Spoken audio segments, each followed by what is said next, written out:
నమస్తే. గంటల్లో చేసుకునే పనులను చాలా తక్కువ టైంలో ఈజీగా చేసుకోవచ్చు. మొదటి టిప్, పాడైపోయిన బ్రష్లను 2 కానీ 3 కానీ లేదా మీకు నచ్చిన విధంగా ఎన్నైనా తీసుకోవచ్చండి. క్యాండిల్ సహాయంతో ఇలా షార్ప్గా ఉన్న దానిని ఏదైనా తీసుకోవచ్చండి. మేకును కూడా తీసుకోండి. ఇలా వేడి చేసి వీడియోలో చూపించిన మాదిరిగా బ్రష్ యొక్క పై భాగంలో కింది భాగంలో చిన్న చిన్న హోల్స్ అనేవి చేసుకోవాలి. ఇక్కడ మనము ఎన్ని బ్రష్లు అయితే తీసుకుంటున్నామో అన్ని బ్రష్లకు కూడా ఇదే ప్రాసెస్లో హోల్స్ అనేవి చేసుకోండి. ఆ తర్వాత గట్టిగా ఉన్న దారాన్ని ఏదైనా తీసుకోండి. నేను ఇక్కడ ఉలెన్ దారాన్ని తీసుకుంటున్నాను. ఇలా కొద్దిగా దారాన్ని ఎక్కువగానే కట్ చేసుకోండి. ఇప్పుడు ఇలా కట్ చేసుకున్న దారాన్ని మనము బ్రష్లకు 2 సైడ్లకు కూడా హోల్ చేసాం కదండి. ముందుగా మనము ఎక్కడైతే పైన హోల్ చేసామో ఆ హోల్లో నుంచి అన్ని బ్రష్లను కూడా మనము ఇలా ఉలెన్ దారంతో గట్టిగా ముడి వేసుకొని అన్ని బ్రష్లలో ఎక్కించుకోవాలి. పైన మనము ఇలా దారాన్ని వదిలేసాం కదండి, ఆ రెండింటిని కూడా ఇలా గట్టిగా జాయిన్ చేసుకోండి. ఇప్పుడు ఇలా జాయిన్ చేసుకోవడం వలన మనము ఏదైనా మేకు కానీ హ్యాంగర్కి కానీ ఈ బ్రష్లను ఎక్కడైనా వేసుకోవడానికి వీలు ఉంటుంది. కింద ఇలా మిగిలిపోయిన దారాన్ని మాత్రం మీరు కట్ చేసుకోండి. చూసారు కదండి, మనము ఇలా చీరలకు కానీ ఏదైనా వేయడానికి ఆర్గనైజర్గా మనము చాలా బాగా యూజ్ చేసుకోవచ్చు.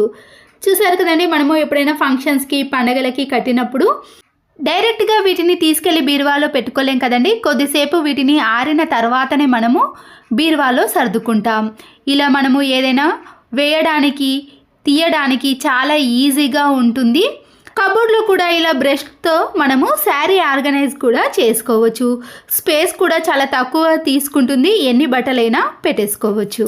చిన్నపిల్లలు ఇలా బూమర్ తిన్నప్పుడు బట్టలకు కానీ ఎక్కడైనా కూర్చున్నప్పుడు ఇలా బూమర్ అనేది అంటుకుంటుందండి. మనము ఎంత తీసినా కూడా ఇలా డ్రెస్లకే అతుక్కపోతుంది. డీప్ ఫ్రిడ్జ్లో ఉన్న ఒక ఐస్ ముక్కను తీసుకొని ఎక్కడైతే ఈ బబుల్ గమ్ అతుక్కుందో ఆ ప్లేస్లో మనము ఈ ఐస్ ముక్కను ఒక 2 మినిట్స్ పాటు పెట్టేసి అలాగే ఉంచేసేయండి. అలా ఉంచిన తర్వాత మనము కొద్దిసేపటికి ఈ బబుల్ గమ్ అనేది చాలా ఈజీగా డ్రెస్కి ఎక్కడ కూడా అతుక్కోకుండా వచ్చేస్తుంది. మనము ఇల్లు ఊడ్చే చీపురు కట్టను ప్రతిరోజు వాటర్తో క్లీన్ చేసుకోలేం కదండి. దాంట్లో ఉండే వెంట్రుకలు కానీ లేదా ఏదైనా డస్ట్ అనేది అలాగే ఉండిపోతుంది. బట్టలు రాసే బ్రష్ ఉంటుంది కదండి, ఆ బ్రష్తో మనము ఇలా ఒక 2-3 టైమ్స్ పాటు బాగా రాసామనుకోండి, దాంట్లో ఉండే వెంట్రుకలు కానీ సన్నటి మట్టి కానీ ఈజీగా కిందికి వచ్చేస్తుంది. ఇలా చీపురు కట్టను మనము అప్పుడప్పుడు మధ్య మధ్యలో క్లీన్ చేసుకోవాలి. చూసారు కదండి, చీపురు కట్టలో నుంచి ఇలాంటి సన్నటి డస్ట్ కూడా వచ్చింది. చెవులకు ఇలాంటి పెద్ద కమ్మలు పెట్టినప్పుడు చెవి నుండి కిందికి జారుతూ ఉంటాయండి.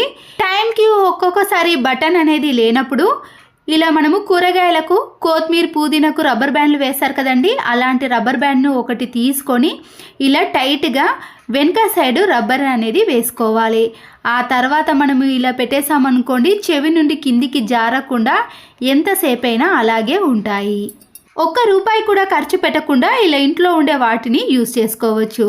ఖాళీ స్టిక్కర్ ప్యాకెట్ ఉంటుంది కదండి, వేస్ట్ అని పడేస్తాం, కానీ దాంట్లో ఉండే ఇలా కవర్ని తీసేసి ఇలా వీడియోలో చూపించిన మాదిరిగా స్టిక్కర్ ప్యాకెట్ని 2గా మలుచుకోవడం కానీ లేదా కొద్దిగా చిన్నగా పై భాగాన ఇలా పెద్ద సైజులో మలుచుకోవడం కానీ చేయాలి. మనం పెట్టే వాటిని దాన్ని బట్టి ఈ స్టిక్కర్ ప్యాకెట్ని ఇలా 2గా మలుచుకోండి. ఆ తర్వాత ఇలా సైడ్లో ఓపెన్ ఉంటుంది కాబట్టి మనము పిన్ పంచుతో ఒక 2 పిన్స్ వేసామనుకోండి, దాంట్లో నుంచి బయటికి రాకుండా ఉంటాయి. చూసారు కదండి, ఇలా ఖాళీ స్టిక్కర్ ప్యాకెట్లో మనము ఏవైనా పెట్టుకోవడానికి అనుకూలంగా ఉంటాయి. దీంట్లో మనము డెబిట్ కార్డులు కానీ క్రెడిట్ కార్డులు, ఫొటోసు, చిన్న చిన్న కార్డ్స్ ఉంటాయి కదండి, అవన్నీ కూడా ఇలా పెట్టేసుకొని మనము హ్యాండ్ బ్యాగ్లో కూడా పెట్టుకోవచ్చు. కాలేజీకి వెళ్ళే వాళ్ళు కానీ డ్యూటీకి చేసేవాళ్ళు కాయిన్స్ కానీ డబ్బులు ఉంటాయి కదండి, వాటిని ఈజీగా తీయడానికి పెట్టడానికి కూడా ఇది చాలా వీలుగా ఉంటుంది. అలాగే వెనక సైడ్ కూడా ఓపెన్ ఉంటుంది కాబట్టి ఏదైనా పెట్టేసుకోవచ్చు. పైన ఓపెన్ ఉంది కాబట్టి ఇలా కింద పడతాయని అనుకుంటాం, కానీ అస్సలకే పడేయండి. మనము ఏది పెట్టినా కూడా అందులోనే ఉంటాయి. ఇలా ఎక్స్పైర్ అయిపోయిన 2 ట్యాబ్లెట్లను తీసుకొని మెత్తగా స్మాష్ చేసుకోవాలి. ట్యాబ్లెట్స్లను ఇలా పొడిగా చేసుకున్న తర్వాత ఏదైనా ఒక చిన్న బౌల్లోకి వేసేసుకోండి. ట్యాబ్లెట్లని పొడి చేసే దానికంటే ముందే మనము ఇలా స్టవ్ పైన కొన్ని వాటర్ని వేసుకొని వేడి చేసుకోవాలి.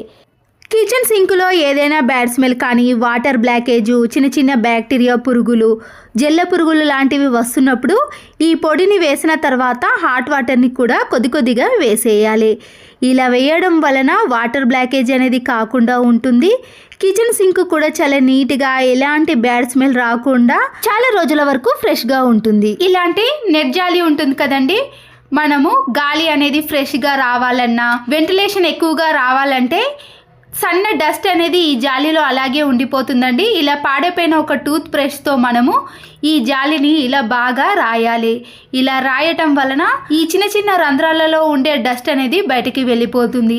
అప్పుడు మనకి వెంటిలేషన్ కానీ గాలి అనేది ఈ జాలి హోల్స్ల నుండి ఇంట్లోకి ఈజీగా వస్తుంది. చూస్తున్నారు కదండి, మనము జాలీ డోర్ని ఇలా బ్రష్తో అప్పుడప్పుడు క్లీన్ చేసుకుంటూ ఉండాలి. చూసారు కదండి, ఇప్పుడు జాలీ డోర్ అనేది నీట్గా కొత్త దానిలా కనబడుతుంది.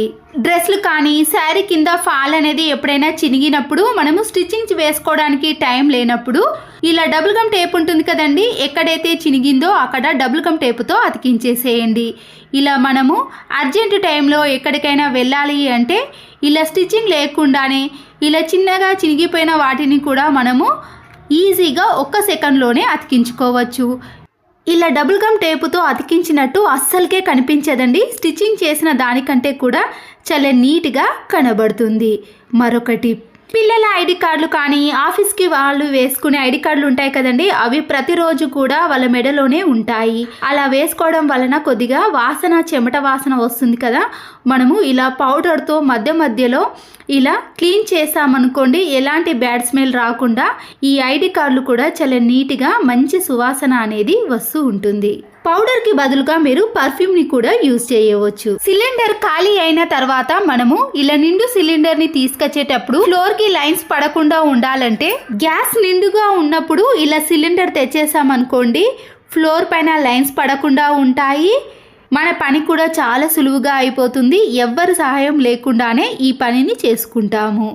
ఇలా గ్యాస్ సిలిండరు అయిపోయిన తర్వాత మనము ఇంట్లో ఏదో ఒక ప్లేస్లో పెట్టేసాం కదండి, కింద అనేది సిలుమెక్కి మళ్ళీ దానిని క్లీన్ చేసుకోవాల్సిన పని కూడా ఉంటుంది.